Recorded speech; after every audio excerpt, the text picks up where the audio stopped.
still to this day, a lot of people ask me about those songs and want to get lead sheets for a lot of them and stuff. So it was a great. You know those jams. Let's Groove, September Reasons. Yeah, the ones you can't help but dance to. Well, behind those epic tracks is none other than Philip Bailey, the powerhouse voice that brought Earth, Wind, and Fire's music to life. From his Denver beginnings to global fame, Bailey's insane vocal range and style became the heartbeat of the band's unforgettable sound. Let's take a look at how this legend's voice shaped the soundtrack of a whole generation.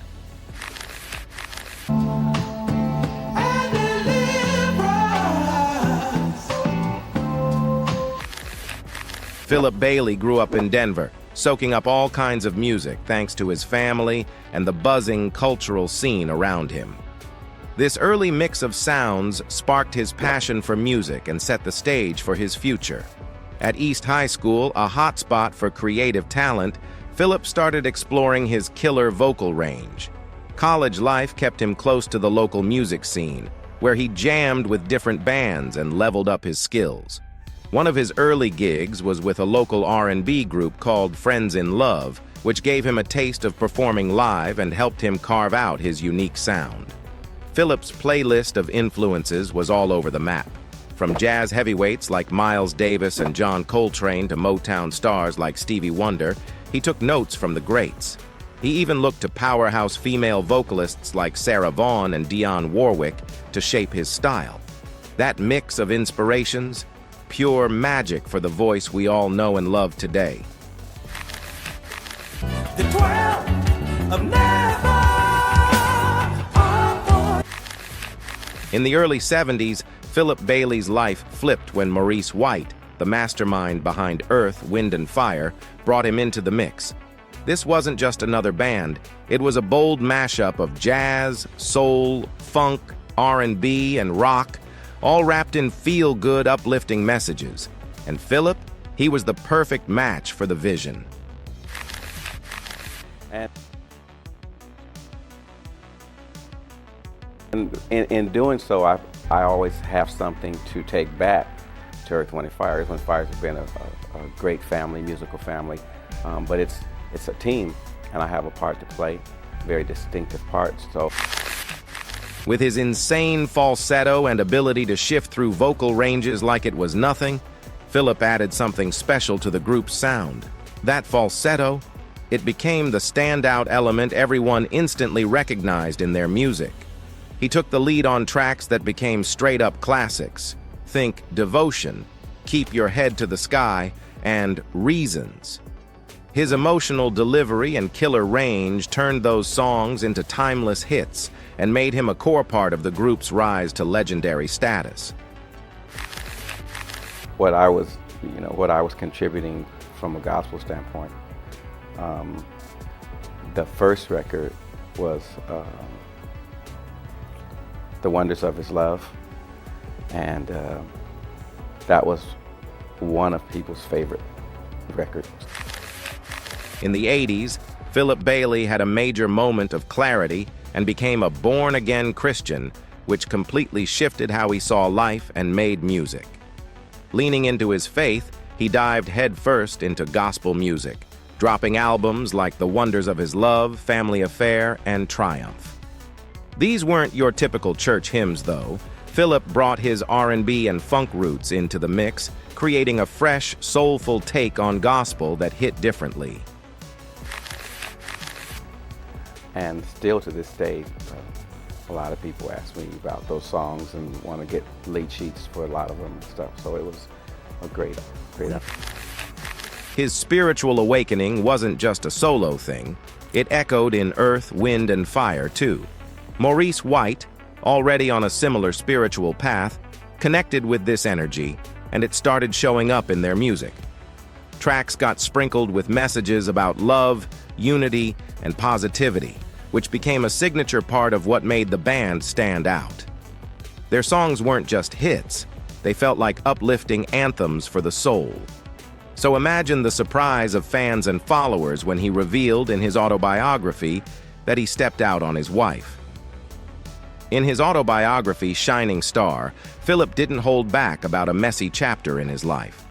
Turns out, he had an affair with Jeanette Hutchinson from The Emotions, and it led to the birth of a child. This obviously put a huge strain on his marriage with Janet Bailey, who was understandably hurt. Philip owned up to everything and has since built a strong bond with his child, but it was definitely a tough period for everyone involved.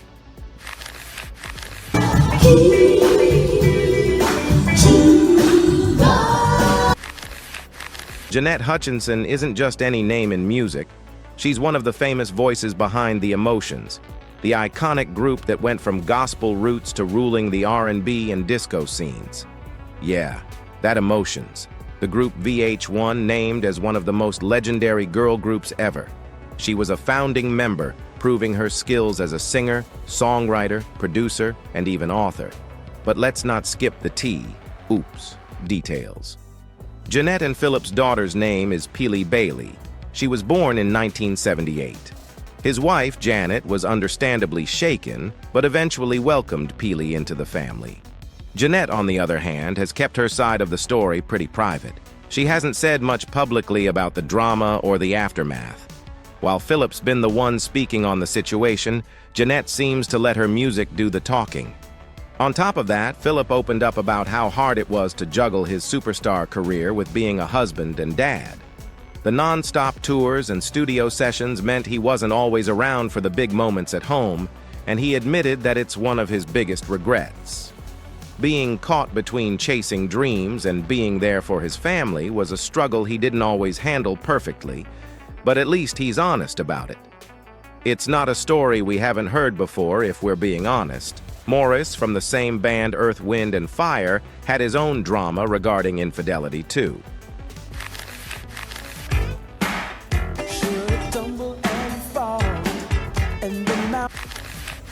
He and his wife, Maurice White, raised 3 kids together without too much public drama. But of course, when you're a legend in the music game, whispers are bound to follow you. One of the spiciest rumors tied Maurice to none other than Chaka Khan. Yep, the queen behind classics like I'm Every Woman. People loved to speculate about their connection, especially since they had such a strong creative bond. Did they ever confirm it? Nope. But fans couldn't help but wonder if their chemistry went beyond the studio. Then there's the chatter about Maurice and Denise Williams, the voice behind Free and Let's Hear It for the Boy. Denise was tight with the Earth, Wind and Fire crew, and her professional link to Maurice was undeniable. But as far as romance goes, neither of them ever said a word to make the rumors official. Was there fire behind all the smoke? Who knows? In the early 1990s, Maurice was diagnosed with Parkinson's disease. This condition messes with movement and muscle control, and as things got harder, he eventually had to step back from touring in 1994. But even though he wasn't on stage anymore, Maurice didn't let the disease steal his passion for music. My life. Maurice White has died of Parkinson's disease. He was 7. He stayed deeply involved with the band, working behind the scenes to create and produce the iconic sound fans couldn't get enough of. His determination to keep Earth, Wind and Fire thriving, even while dealing with a serious illness, showed just how unstoppable his dedication was. On top of that, Maurice wasn't just about the music. He was all about living clean. At a time when the music world was practically drowning in excess, he encouraged the band to steer clear of drugs and alcohol, keeping things focused and disciplined. It wasn't just about staying healthy, it was about creating music with heart and purpose. Says a lot about the band and the principles their successes are based on. Let's talk about the amazing career of the band. When Philip Bailey joined Earth, Wind and Fire, the squad was just starting to carve out their legendary sound. His debut album with the band, Last Days and Time, was where the magic began. Tracks like Mom and I'd Rather Have You gave us a sneak peek of their funky, jazzy, R&B-infused world. It was like a blueprint for the greatness they were about to unleash. Then came Open Our Eyes, and let's just say they didn't come to play. This album took things up a notch with songs like Mighty Mighty, which packed a punch with its high-energy beats and deeper lyrics. And Kalimba Story? That track made everyone sit up and notice their bold use of the kalimba, a quirky little African thumb piano that added a whole new flavor to their music. Open Our Eyes wasn't just a hit, it showed the world that Earth, Wind, and Fire was here to stay. These albums weren't just records, they were stepping stones to music history. They dominated the 70s with game-changing albums that became instant classics. They gave us Gratitude, a live album bursting with energy, and their first Grammy hit, Shining Star. Then came Spirit, packed with tracks like Getaway and Saturday Night that mixed funk, soul, and a whole lot of heart.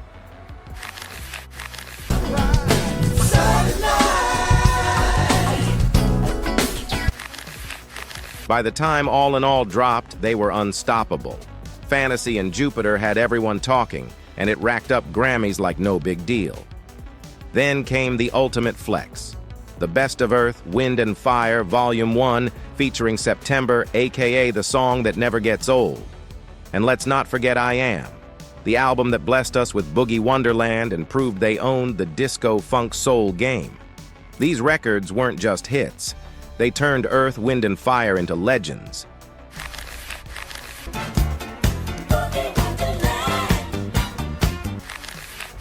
They kept the hits rolling with Raise, in '81 giving us Let's Groove, the anthem that still gets every dance floor moving. They didn't stop there. Wanna Be With You kept the vibe strong. Powerlight followed in '83, with Fall in Love With Me proving they could still mix R&B, funk, and pop like no one else. By 1984, they were experimenting with new sounds on Electric Universe, diving into electronic elements with tracks like Magnetic. The '80s were changing, but Earth, Wind, and Fire adapted. In 1987, Touch the World brought them back to their roots with System of Survival, a powerful anthem that showed they could still dominate. And to top it off, The Best of Earth, Wind, and Fire, Volume 2 in 1988, reminded us just how legendary they were, with a mix of their biggest '80s tracks. They dropped Millennium featuring the hit Sunday Morning, which scored them a Grammy nomination. It showed they could still evolve while staying true to their roots. Maurice White stepped back from touring due to Parkinson's, but he kept contributing creatively in the studio, ensuring the band's legacy continued. In the 2000s, the band kept rocking with Philip Bailey and Verdine White leading the charge. Their live shows still packed arenas and kept their iconic sound alive for new and old fans. In 2013, they dropped Now, Then, and Forever, a perfect mix of classic Earth, Wind, and Fire and fresh sounds. The album was a hit, proving they weren't just a moment, they were timeless.